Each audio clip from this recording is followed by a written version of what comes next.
If there's one area we tend to compartmentalize, it's sexuality. Some of us see it as strictly physical. Some of us see it as dirty or bad.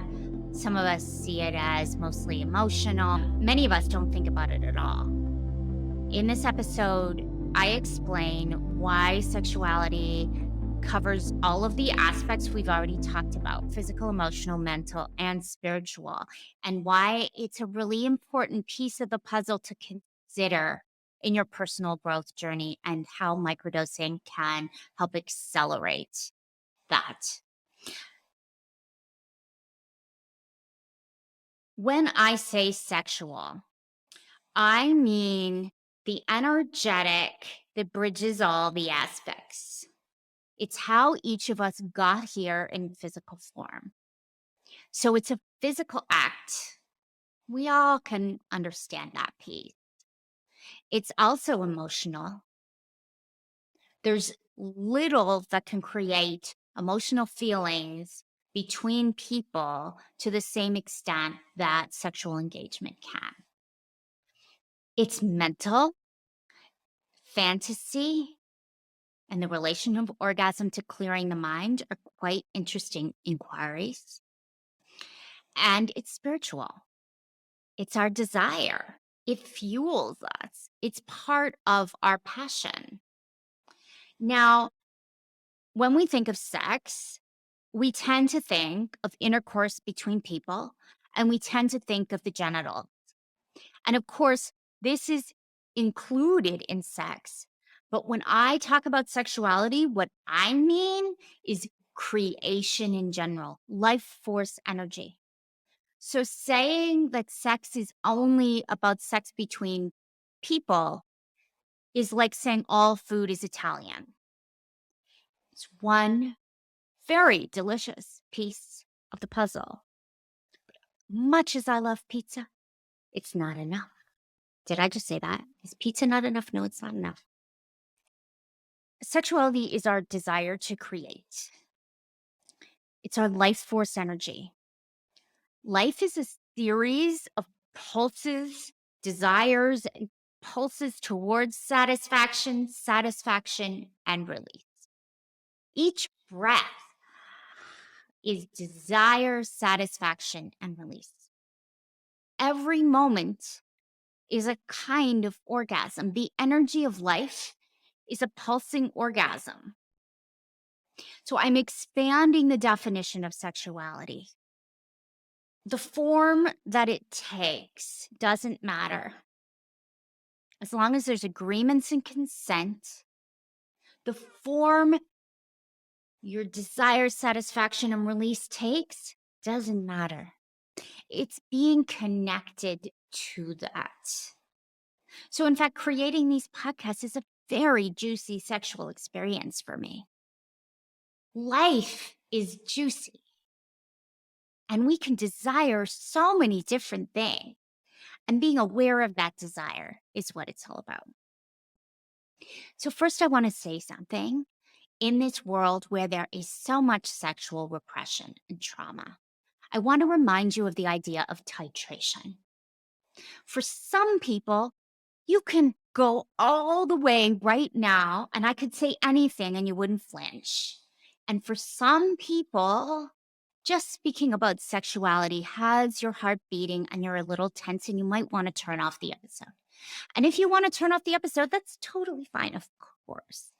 And in general, in relationship to all of the things I talk about, and it comes up particularly, so I'm mentioning it again, in sexuality, let yourself have a little experience and then come back to your zone of tolerance. Do not push yourself beyond the bounds of what you can be present to and receive, whatever amount that is. Again, true in all the aspects, extremely important when it comes to sexuality. Your pace, your timing, your desires. There's no way that this should look. And sexuality cannot be found by pushing yourself. It cannot. So I'm going to say something pretty bold here. Sexuality is like food. We like different things on different days.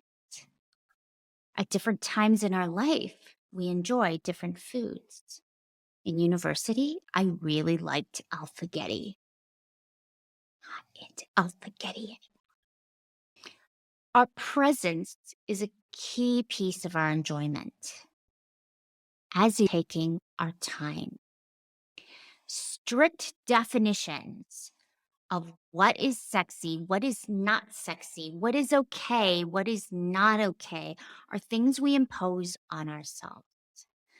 Left to our naturalness, in freedom, the population will continue, there is no doubt. Probably in a more controlled way than it currently does.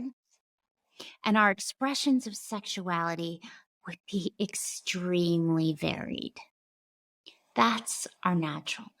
Someone who identifies as woman primarily, we've had so much imposed upon us that the unpacking of what we really want and what really feels good to us is multi-layered and it takes time. And because of how I have been raised and you have been raised, we enjoy our sexuality in certain ways. And those ways, I, for myself, am aware of strong conditioning that has created those ways. I've been shown from an early age what I can desire and what I cannot. And I'm still working on liberating myself, on freeing up that energy. So this is an exploration, and it has far-reaching consequences for our society. So whatever's coming to you, just go with it, journal. It's a pretty profound conversation. So why is sexuality so important?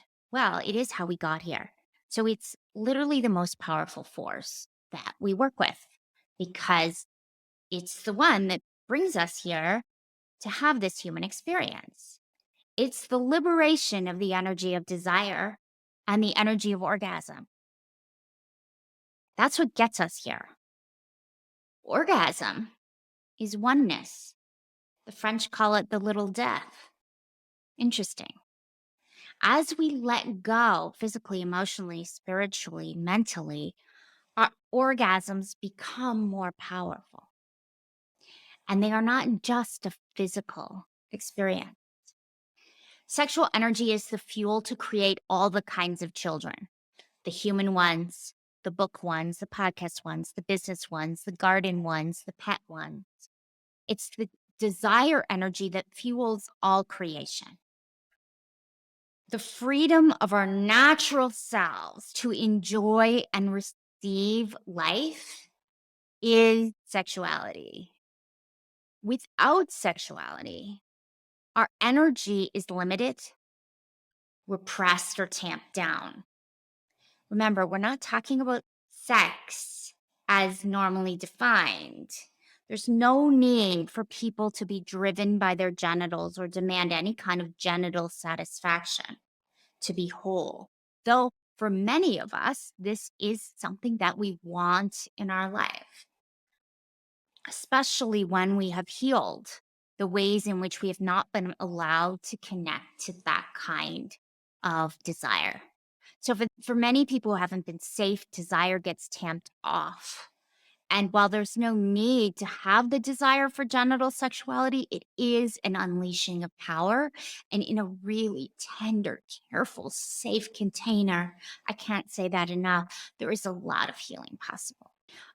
I also want to mention that the repression of sex has caused much of the sideways expressions of it that are harmful. So the liberation of sexual energy is the way forward to more safety for all of us. But of course, it has to be done in a way that promotes safety for every being on the planet. So, you know that feeling after you win a big award or have the best sex ever or finish something you've been trying to finish for a while, that on top of the world feeling? That is the sexual life force energy feeling I'm talking about. So how does microdosing support this? Now, the first thing I want to say is you don't have to go into sexual healing in your first microdosing cycle if it's not for you, but it's an important piece of the puzzle. So, microdosing supports us in reconnecting with our desire in all its forms. So, it's really going to let you know, what do you want? What do you feel? And very often, this comes into the sexual realm or the creative realm. I repeatedly hear from clients a kind of wildness that emerges, a wild dancing, a feeling of desire, a connection to their younger self, an increase in libido, a sexual reawakening in a relationship or on their own, a reconnection that can then be harnessed in service of what they desire. In Expand with my clients, which is a 3-month microdosing program that helps you and step fully into the life you desire by going through a full microdosing cycle. We have pleasure practices. One of them is spending 10 days focusing on pleasure and enjoying yourself every day. The pleasure practices, they can start with a square of chocolate, kissing your dog on the head. This is all a continuum.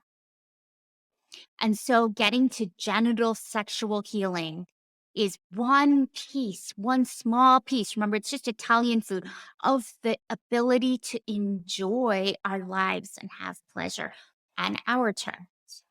And there's also a fantasy mind map that's really powerful. The reason I do this is to get the pleasure pathways moving, because this works with the medicine to get you going in the direction of life, which is in the direction of your intentions.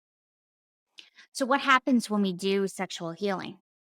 As we do this kind of unlocking of vitality and energy and sexual energy, we liberate our energy and we have more juice, more vitality. We can do more. We have a kind of higher vibration. We've let go of trying to make things the way they are. You know, when someone's got a ton of questions about something and they're trying to understand it, get apart, and, well, I don't know. Well, it's not very sexy, right? Not that there's anything wrong with the analytical. Of course, sometimes that's us.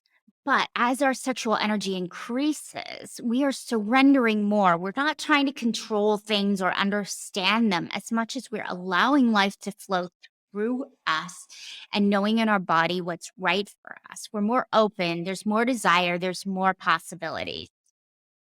And then, of course, there is also the mind checking in, but in balance with the rest.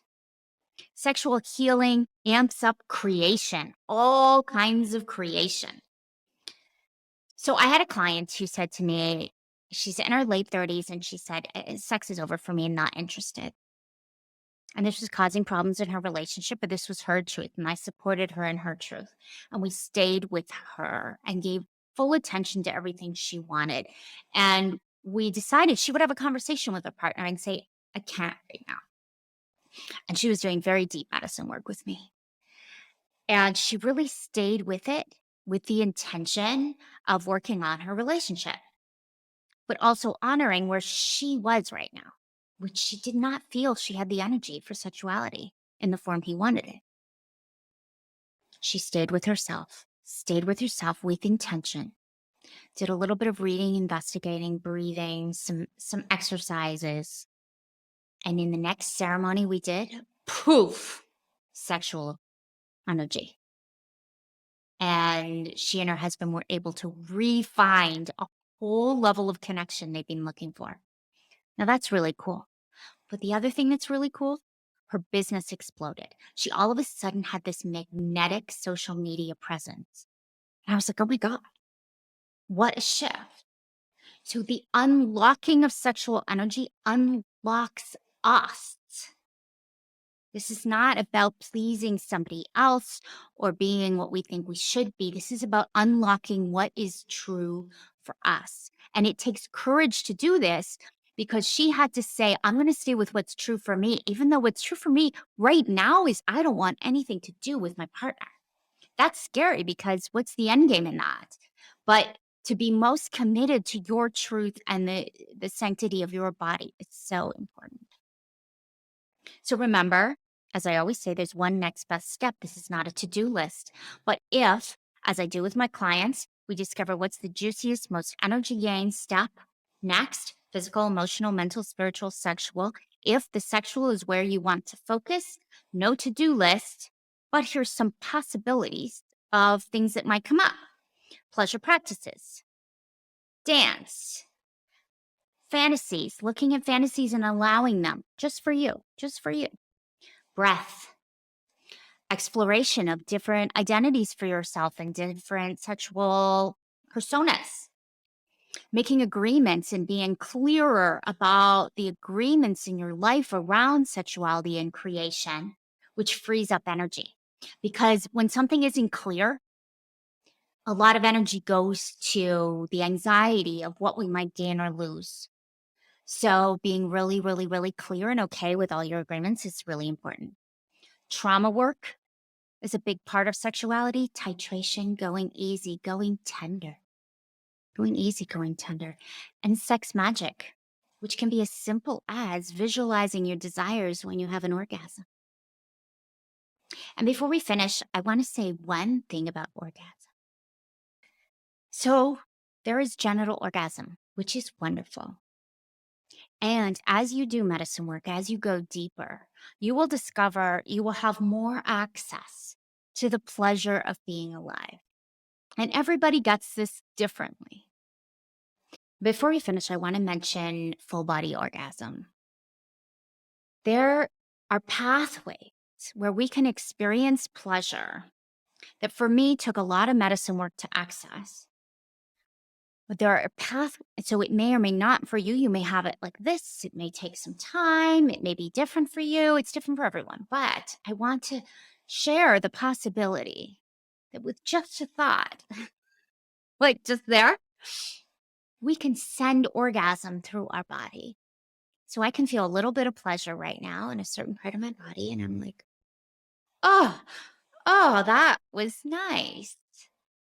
We can live a fully orgasmic life with full body orgasm in just a moment by allowing ourselves to be open to the beauty of a bird.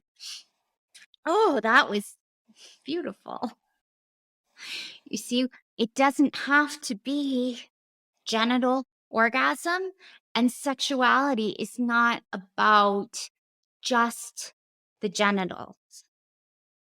It's about running pleasure through our body and enjoying life.